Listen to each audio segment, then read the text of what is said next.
Like your grandfather says, it's not a religion, it's a family. So I can trace my parental line all the way back to Aaron, and Moses is my uncle. So what am I going to do? Forget about it? Moses is my uncle. When I read about Moses, like, I can't ignore him.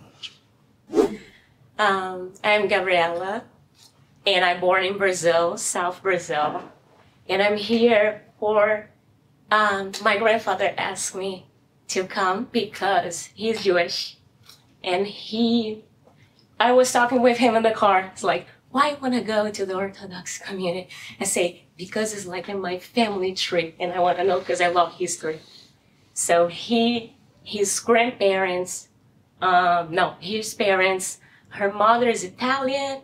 His father is Italian. His mother is Portuguese.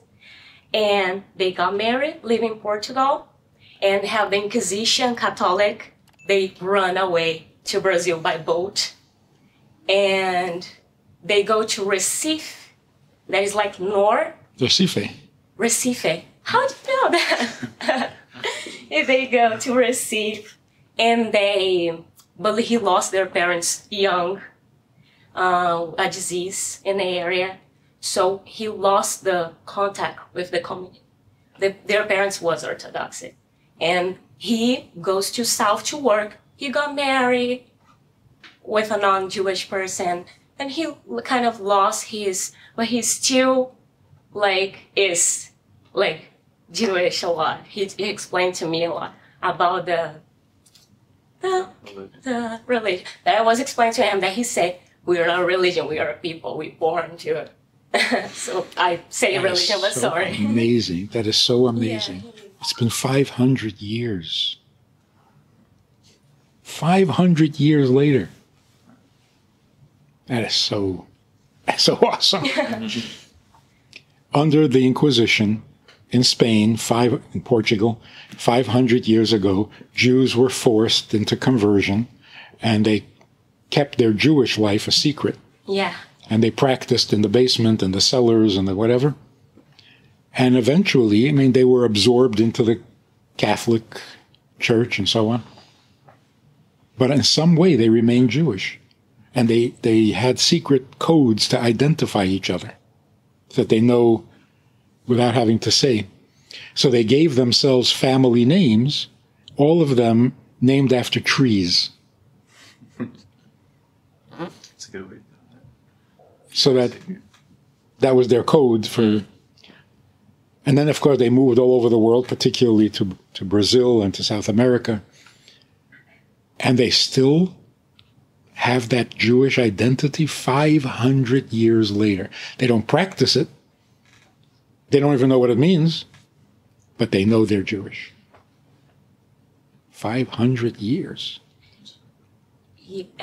Grandfather said that because he didn't have his dad, and he remembered the Rebbe Lubavitch picture, so he started researching, and that's how he got, what he knows, some kind of... Unbelievable.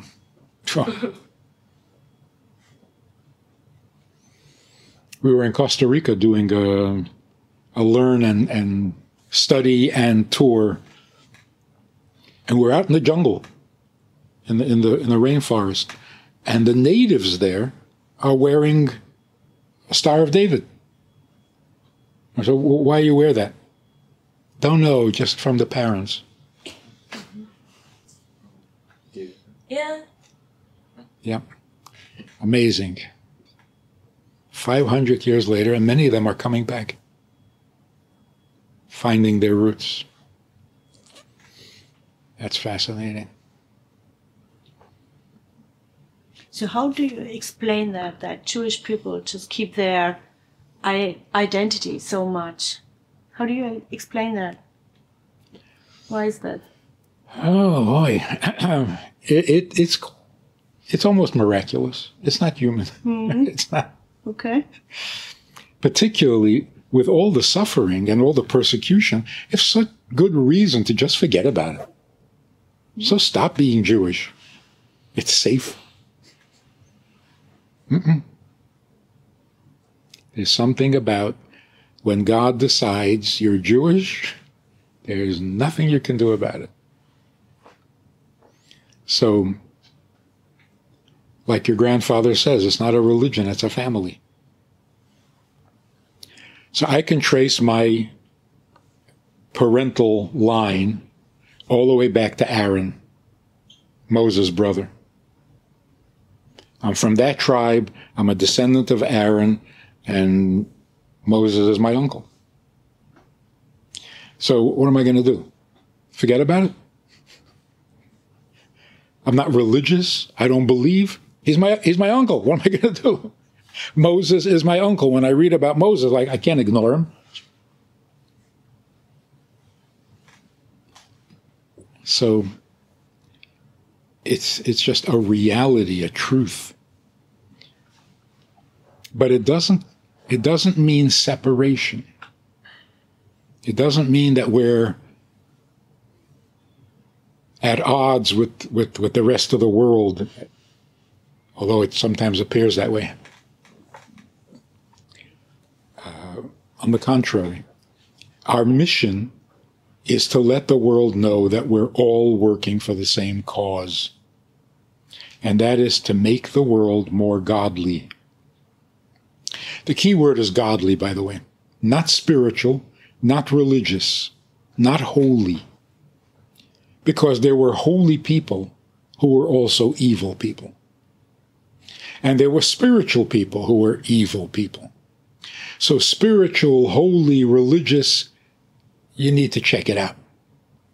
Because it could be religious, spiritual, and holy, and completely ungodly. So the objective is to make the world godly, which means the way God likes it. Spiritual, it's part of creation, and it also needs to be improved. So we're all here to make the world godly. You want to do it through religion, fine. You want to do it without religion, whatever. But we all need to participate. Bring ourselves closer to God and bring the world closer to God.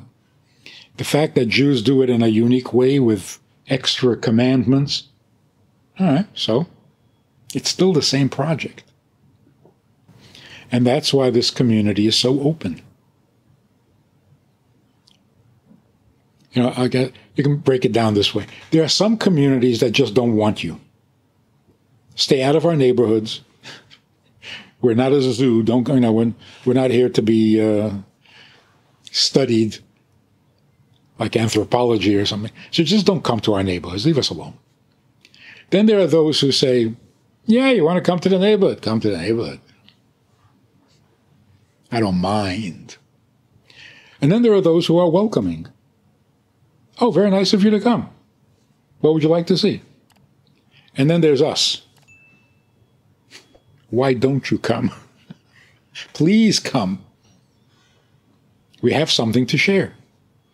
So you get that very different feeling. It's not like we tolerate guests. No, it's like, where were you? What took you so long? How come you didn't come yesterday? It's a different feeling. We have a Sunday night program for VIPs that you might be interested in. It's informal, it's questions and answers, it's conversation. It's really relaxed, it's really pleasant, enjoyable, informative, and kind of community-like. It's a Sunday night program, there's a Wednesday morning program for the VIPs, and there's a Wednesday night program. All of it just conversation, casual, laid-back, unscripted. So join us. Take a look, click the link below, and see which of the three suits you best, and join us for some enjoyable conversation.